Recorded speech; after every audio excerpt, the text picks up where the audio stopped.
Rahul Gandhi.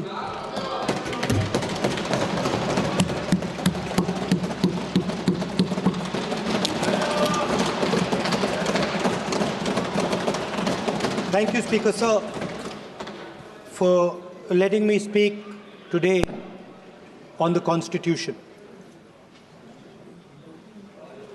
Speaker Sir, in my last few speeches, I spoke about the concept of Abhay Mudra, the concept of fearlessness, truth, and non-violence. And I showed the House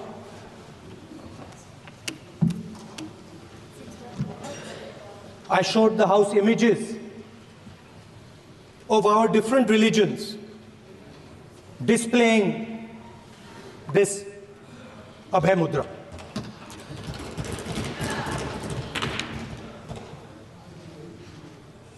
People call the Constitution the longest written Constitution in the world. But the Constitution contains a set of ideas from one philosophy of our nation, one central philosophical set of ideas of our nation. When we look at the Constitution and we open the Constitution, we can hear the voice and the ideas of Ambedkar, of Mahatma Gandhi, of Jawaharlal Nehru. But where did those ideas come from? Those ideas came from an old, profound tradition in this country. Those ideas came from Shiva, from Guru Nanak, from Basavana, from Buddha, from Mahavir, from Kabir, from a list of people. So when we speak of the Constitution and we show the Constitution, of course it is a document of modern India, but it could never have been written without ancient India and her ideas. So when we look at this Constitution, we remember this list of people, all different variations on the same idea. And in front of us stand the people who follow a very different philosophical tradition. And I want to start my speech by quoting what the supreme leader, not of the BJP,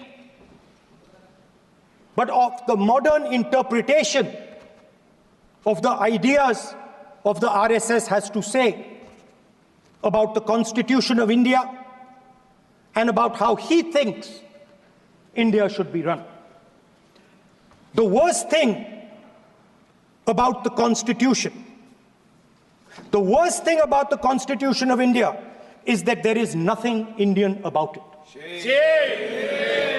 Manusmriti is that scripture which is most worshipable after Vedas for our Hindu nation, and from which our ancient times have become the basis of our culture, customs, thought, and practice. This book, for centuries, has codified the spiritual and divine march of our nation. Today, Manusmriti is law. These are the words of Savarkar.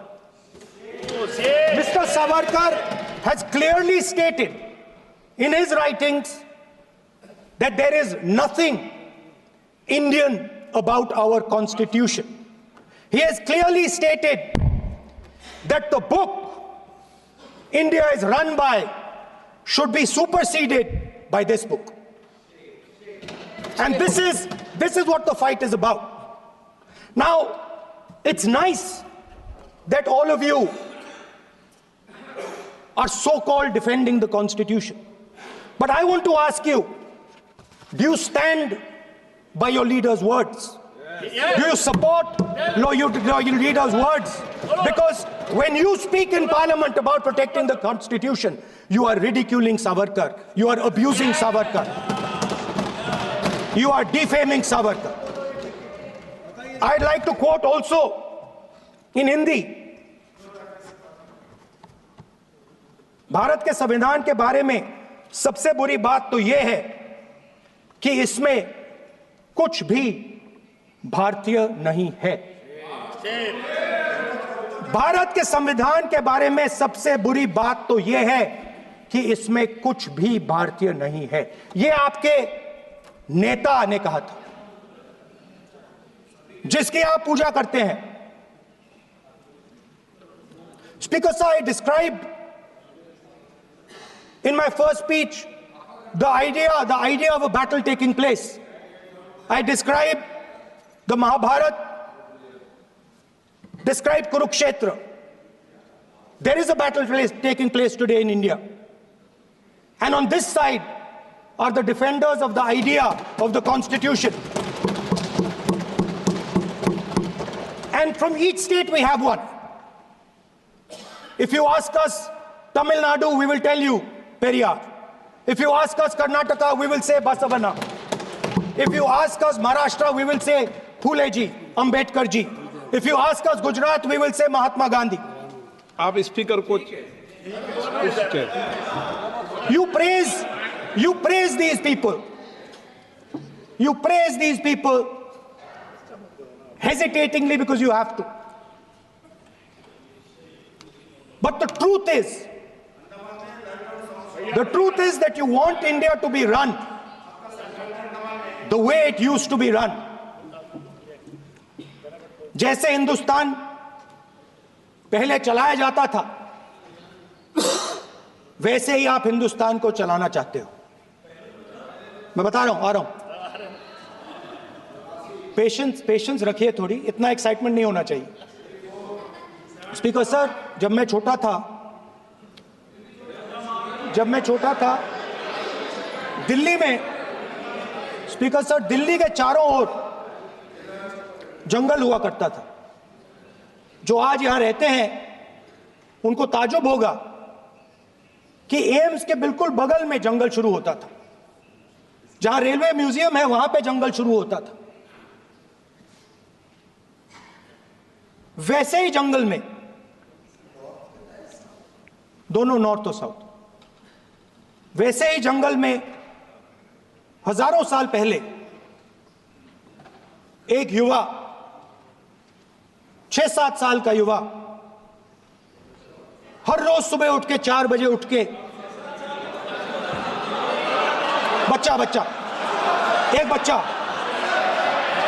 एक बच्चा, वाह बहुत बढ़िया, एक बच्चा 4 बजे उठ के तपस्या करता था। हर रोज सुबह तपस्या, हाँ, हर रोज सुबह वो धनुष उठाकर तीर कमान चलाता था और घंटे उसने तपस्या की, सालों के लिए उसने तपस्या की। पास लोगों को पता लगने लगा कि लड़का है। यही तो आप नहीं समझ सकते हो, यही तो प्रॉब्लम है। धनुष में तपस्या है, मनरेगा के काम करने में तपस्या है। तपस्या का मतलब शरीर में गर्मी पैदा करना, समझिए। हाँ, तब का ये मतलब है, तपस्या का ये मतलब है। तो ये तपस्या कर रहा था, लोगों को पता लगा और वो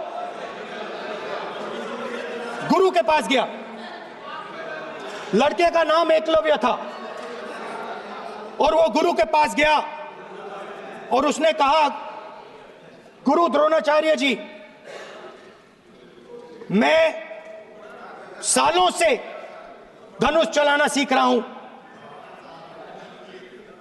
मैंने अपनी पूरी शक्ति इसमें डाली है।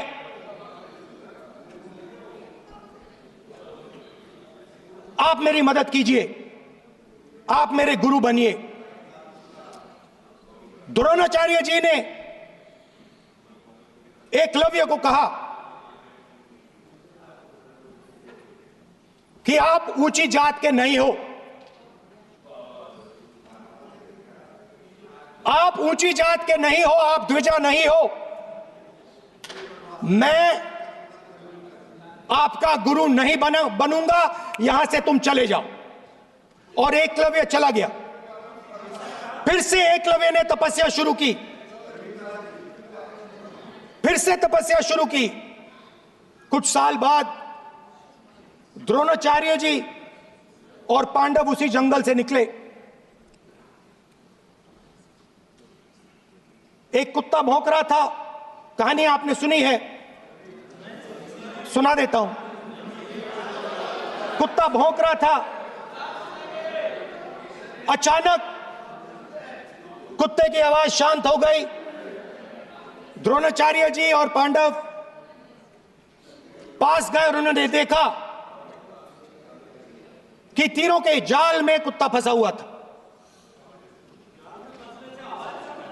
मुंह में तीर था एक, हाँ, मगर कुत्ता तीरों के जाल में फंसा था। एक तीर मुंह में थी, शांत था कुत्ता, मगर कुत्ते को चोट नहीं लगी। एकलव्य ने अहिंसा के साथ कुत्ते को शांत किया था। द्रोणाचार्य जी आते हैं और एकदम पूछते हैं, तुम्हें यह किसने सिखाया? एकलव्य जवाब देता है, द्रोणाचार्य जी, यह मैं सीखा हूं, मैंने तपस्या की है, घंटों मैंने प्रैक्टिस की है।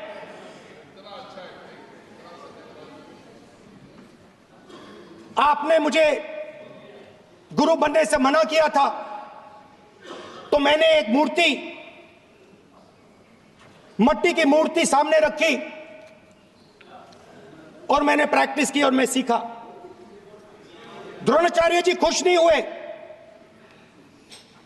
द्रोणाचार्य जी ने एकदम कहा, तुम्हें मुझे गुरु दक्षिणा देनी है। नहीं नहीं, ये आपकी स्टोरी है, ये आपकी स्टोरी है। मेरी स्टोरी है कि द्रोणाचार्य ने पूछा,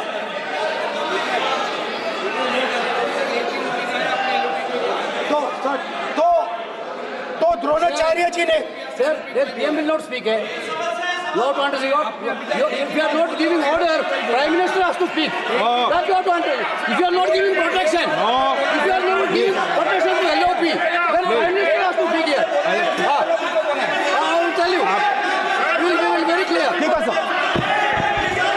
माननीय सदस्य, आपको मैंने कई बार कहा, आप धमकी शब्दों में मत बोला करिए। एक मिनट क्या थी? द्रोणाचार्य जी ने, कार्य मंत्री बोल रहे, कितने डिस्टर्बेंस कर रहे थे। द्रोणाचार्य जी ने कहा कि मुझे आप गुरु दक्षिणा दीजिए। मेरी स्पीच ले ली आपने। तो द्रोणाचार्य जी ने उनसे कहा कि गुरु दक्षिणा के लिए मुझे तुम्हारा हुनर, तुम्हारा भविष्य, तुम्हारा अंगूठा चाहिए। और एकलव्य ने अंगूठा काट के द्रोणाचार्य को दे दिया।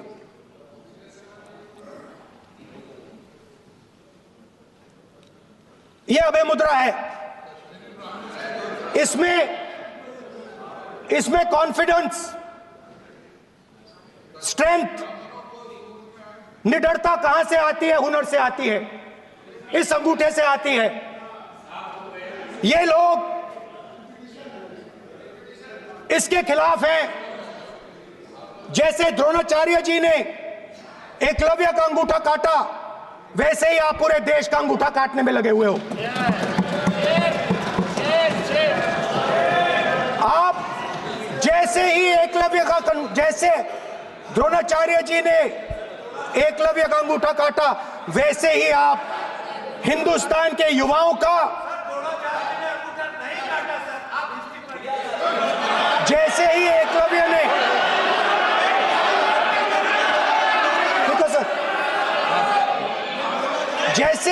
जैसे एकलव्य का अंगूठा काटा गया, वैसे ही आप हिंदुस्तान के युवाओं का सबका अंगूठा काटते हो। जब आप अदानी जी को धारावी देते हो, तो आप धारावी के जो एंटरप्रेन्योर्स हैं, जो स्मॉल एंड मीडियम बिजनेसेस हैं, उनका आप अंगूठा काटते हो। जब आप हिंदुस्तान के पोर्ट्स, एयरपोर्ट्स, डिफेंस इंडस्ट्री, ये सब जब आप अदानी को देते हो,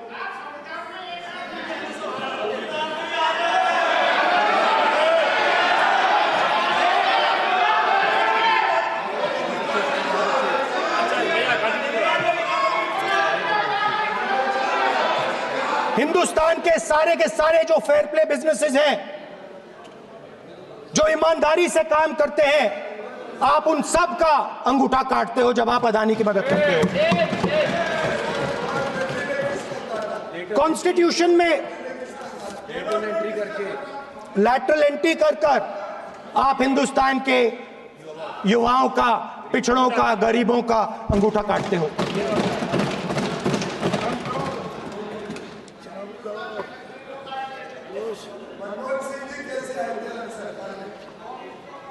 सर, स्पीकर सर, जैसे एकलव्य ने प्रैक्टिस की थी, वैसे ही हिंदुस्तान के युवा सुबह उठकर 4 बजे उठकर अलग अलग एग्जाम्स की तैयारी करते हैं।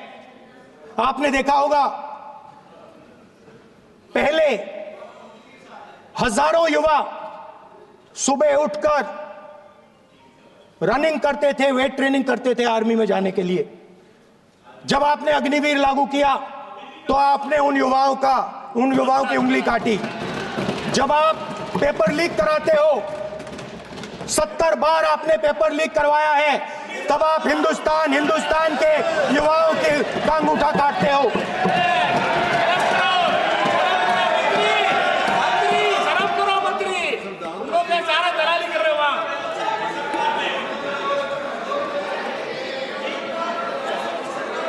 आज बाहर, दिल्ली के बाहर आपने किसानों पर टीयर गैस चलाया है, आपने किसानों पर लाठीचार्ज किया है। किसान आपसे एमएसपी मांगते हैं, सही दाम मांगते हैं, मगर आप अदानी को फायदा पहुंचाते हो, अंबानी को फायदा पहुंचाते हो और किसान का अंगूठा काटने का काम करते हो। देखिए,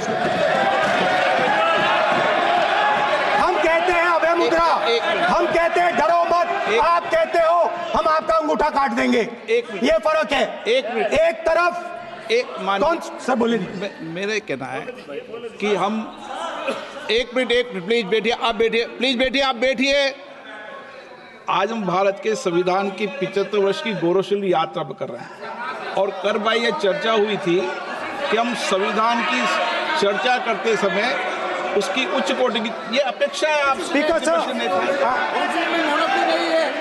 आप राष्ट्रपति नहीं है। कॉन्स्टिट्यूशन में कहीं नहीं लिखा है कि मोनोपोली होनी चाहिए। कॉन्स्टिट्यूशन में कहीं नहीं लिखा है कि पेपर लीक होना चाहिए।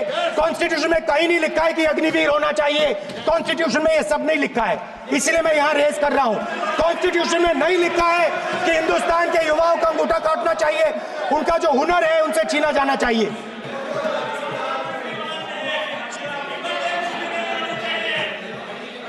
बैठे कर रहे हैं सर, 5 बजे अब भी बैठे करेंगे। अब कुछ नहीं बोलना है उस टाइम पे। 5 बजे देखिएगा, 5 बजे देखिएगा क्या कर। स्पीकर सर, मिलेगा। मैं कुछ दिन पहले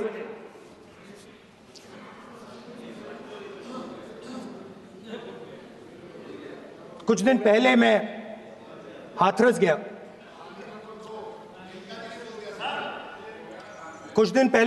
गया। हाथरस में 4 साल पहले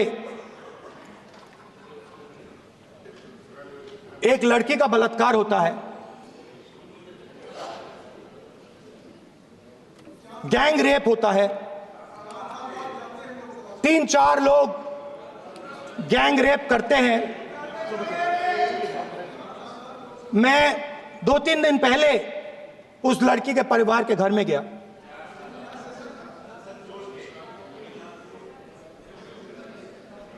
जिन्होंने गैंग रेप किया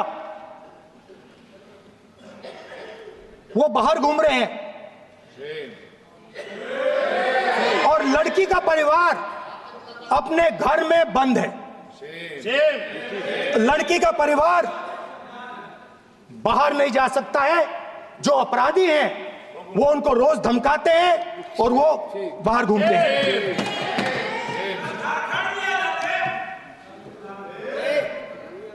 परिवार ने मुझे बताया कि बेटी का जो अंतिम संस्कार था वो भी नहीं करने दिया और चीफ मिनिस्टर ने इसके बारे में खुलकर मीडिया में झूठ बोला है। यह कॉन्स्टिट्यूशन में कहां लिखा है? यह कॉन्स्टिट्यूशन में कहां लिखा है कि जो बलात्कार करते हैं वो बाहर रहे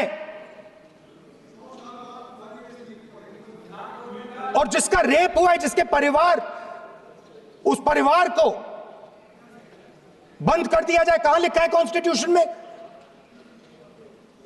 यह आपकी किताब में लिखा हुआ है, मनुस्मृति में लिखा है, मगर कॉन्स्टिट्यूशन में नहीं लिखा। और अगर आप कहते हो कि यूपी में आपका राज है और वहां पे कॉन्स्टिट्यूशन नहीं लागू होता है, वहां पे मनुस्मृति लागू हो रही है।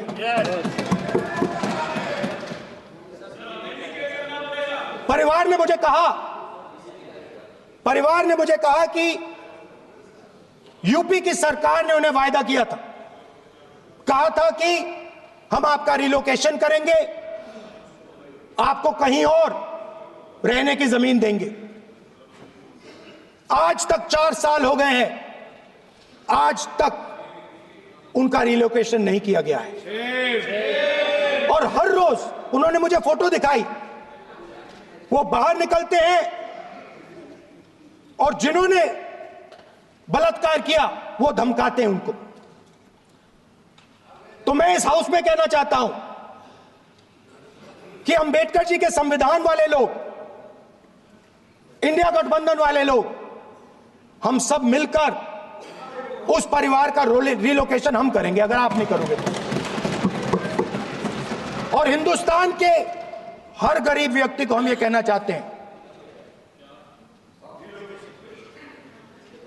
आपकी रक्षा कॉन्स्टिट्यूशन करता है और ये बीजेपी के लोग कॉन्स्टिट्यूशन पर 24 घंटा आक्रमण करते रहते हैं।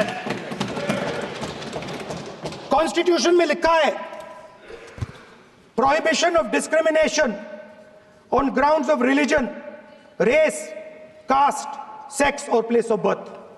The state shall not discriminate against any citizen on grounds only of religion, race, caste, sex, place of birth or any of them. Some days back, youngsters from Sambal came to see me. Innocent people, they had done nothing.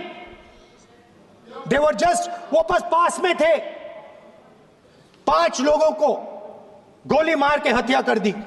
ये कहां लिखा है constitution में? ये कहां लिखा है? Constitution में तो लिखा है prohibition of discrimination of grounds of religion. और जहां भी आप जाते हो, एक धर्म को दूसरे धर्म से लड़ाते हो, नफरत फैलाते हो। कहां लिखा है कॉन्स्टिट्यूशन में? कहां लिखा है कॉन्स्टिट्यूशन में कि एक धर्म को दूसरे धर्म से लड़ाना है? कहां लिखा है कॉन्स्टिट्यूशन में कि दलित परिवार को बंद करके अंदर रखना है और उनके अपराधियों को बाहर घूमने देना है? कौन से कॉन्स्टिट्यूशन में लिखा है? मुझे दिखाइए।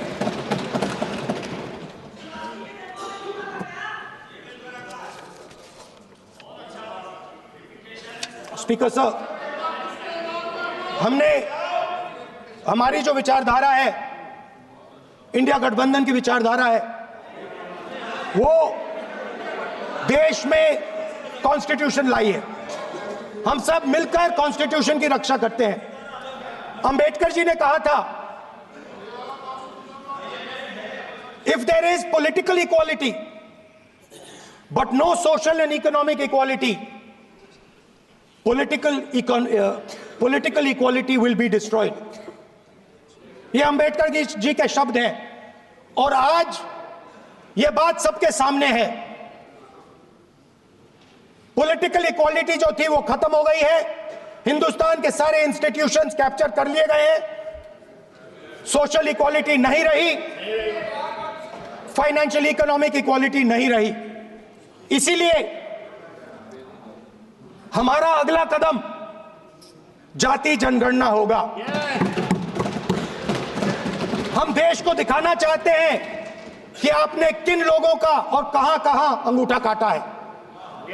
हम दलितों को, आदिवासियों को, पिछड़ों को, किसानों को, मजदूरों को दिखाना चाहते हैं कि आपने किस किस का अंगूठा काटा है। इसलिए जो मैंने वायदा किया था, इसी हाउस में यहां हम कास्ट सेंसस लागू करेंगे और उसके बाद हिंदुस्तान में एक नए तरीके का विकास होगा, एक नई तरीके की राजनीति होगी।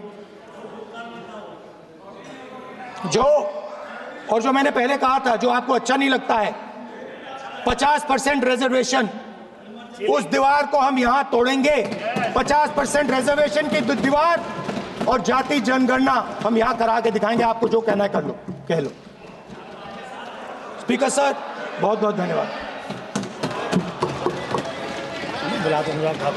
देख जी सर, क्योंकि एक मिनट में बुलाता हूँ ना, आप खुद ही क्यों खड़े हो रहे हो?